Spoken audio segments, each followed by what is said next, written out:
A Butler defende é que a liberdade de expressão de gênero é uma das liberdades fundamentais.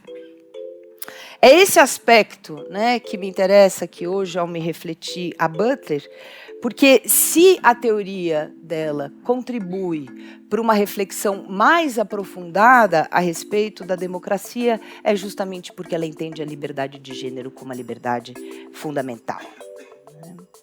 É importante também dizer, desde o início dessa minha fala, que eu acho que a gente entende a potência e a importância da Butler e também a riqueza da sua teoria se a gente compreende o lugar do qual a Butler fala. Porque ela faz parte e compartilha, né, com os movimentos sociais dos quais ela participa, ela compartilha com pessoas, né, um sofrimento que é o sofrimento típico daqueles que não se adequam aos padrões de gênero que a sociedade lhe imputa. Então, o lugar de fala, digamos assim, da Butler deve nos interessar nesse sentido, e eu acredito que ele é também responsável pela teoria tão sofisticada que ela gerou, né, que ela foi capaz de criar. Judith Butler é uma filósofa dos Estados Unidos cujo trabalho tem a ver com pensar a política. É conhecida por seu pensamento sobre o feminismo contemporâneo, a teoria queer, ética e relações de poder. No final dos anos 80, o feminismo discute os limites da categoria social da mulher. Butler começa a dizer que essa categoria, mulher, é insuficiente. Não é possível falar em nome de uma mulher universal. Além de brancas, negras, indígenas, pobres, existem mulheres que estão além da própria questão biológica. Para Butler, não há nenhuma barreira que impeça alguém de ser mulher, ainda que o registro da pessoa diga o contrário. Aliás, o trabalho de Butler tem como ponto de partida o legado da colega filósofa Simone de Beauvoir, que em seu livro O Segundo Sexo argumentou que não se nasce mulher, mas torna-se. Nesta, que é uma das obras estruturantes do feminismo do século XX, Beauvoir afirmou que o nascimento de um corpo com sexo feminino é um fato biológico que vai desencadear a forma como este corpo será visto e, portanto, vivido no mundo. Porque a forma como vai ser cuidado normalmente vai determinar o papel social que cada um vai ocupar na sociedade. Butler concorda com ela. Nada na natureza pode determinar uma certa ordem social, que é construída pela humanidade. Butler aponta como os modelos de feminilidade e de masculinidade acabam justificando violações e violências cometidas por gente que se recusa a reconhecer a igualdade que partilhamos. O resultado: feminicídios e crimes de homofobia. Ela alerta: quando o ódio se torna instrumento da política e da moral religiosa, a democracia está ameaçada.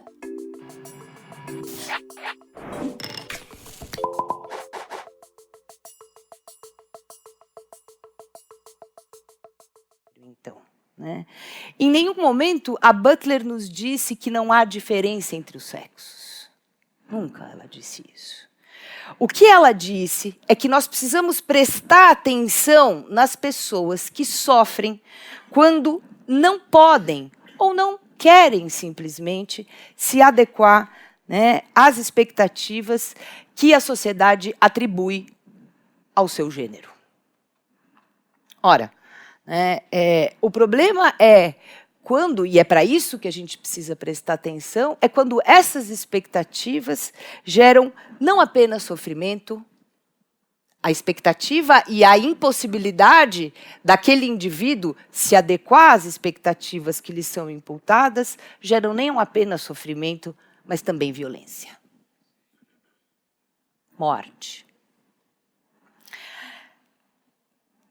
Qual é o problema, né, dos papéis sociais? É que os papéis sociais, eles impõem severas constrições, limitações, eles encarceram pessoas, eles detêm pessoas. desse momento em diante, não se pode dizer que elas têm liberdade de gênero. Ou seja, ela está atenta, né, para uma certa dinâmica social que afeta particularmente quem? Desde sempre, a Butler está atenta para dinâmicas sociais que afetam mulheres, que afetam os gays, que afetam as lésbicas e que afetam as pessoas trans. Ora, que democracia a gente quer? Que vida, né, conjunta a gente quer? Uma suposta democracia onde as pessoas são assediadas e também assassinadas porque não se adequam aos padrões sociais? Uma democracia que exclui as diferenças, sempre a diferença em relação ao padrão instituído? Ou uma democracia em que as pessoas têm liberdade e possam viver sem sofrimento, sem tanto sofrimento, sem tanto ódio e sem tanta violência? A resposta é evidente. Nós queremos uma vida em que as pessoas tenham as condições, né, de viver sem sofrimento e sem violência. E qual é o papel das instituições sociais? O papel das instituições sociais numa democracia é, sobretudo, e em primeiro lugar, o de fomentar e preservar essa possibilidade. Como ela diz, a possibilidade de que as pessoas tenham vidas mais vivíveis.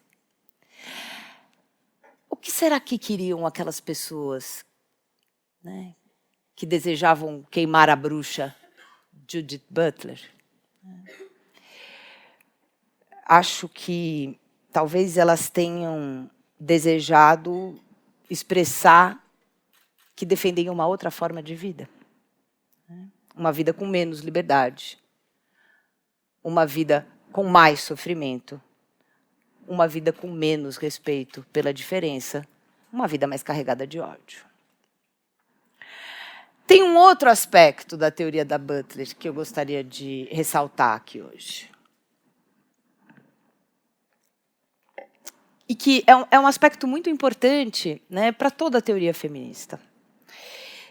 E que, nesse sentido, é compartilhado, né, com todas as outras autoras que eu mencionei aqui no início, que é um pressuposto. Né, um pressuposto elementar de que nós somos seres de carência, de que nós precisamos uns dos outros para viver, que nós somos dependentes uns dos outros. Ou seja, é um pressuposto, talvez esse seja um dos primeiros e mais elementares ganhos do feminismo teórico, né, que questiona aquele ideal, né, de um sujeito, que é o ideal do sujeito moderno, que é autossuficiente, que determina a si mesmo e que não depende de nada e de ninguém para viver e para viver bem. Ora, essa é uma ficção, claro. É isso que as feministas nos dizem. Esse sujeito que a gente valoriza, que a modernidade valorizou, é uma ficção. Mas ele não é só uma ficção. Ele é uma ficção que expressa um ideal de vida masculino, com aquilo que nós identificamos com o masculino.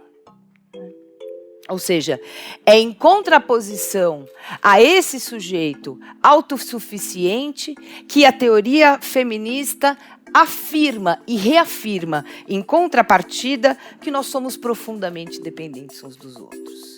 Que as crianças precisam dos pais, que as crianças precisam das mães, que as crianças precisam de cuidado, que os idosos precisam dos seus filhos e que as pessoas todas necessitam, para viver e bem viver, de uma enorme rede de proteção pessoal e social.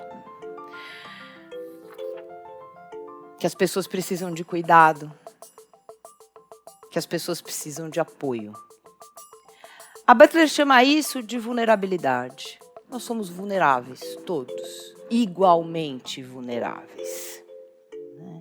É claro que há uma vulnerabilidade que se torna profundamente crítica, né, quando nós somos e passamos a ser explorados por causa da nossa vulnerabilidade.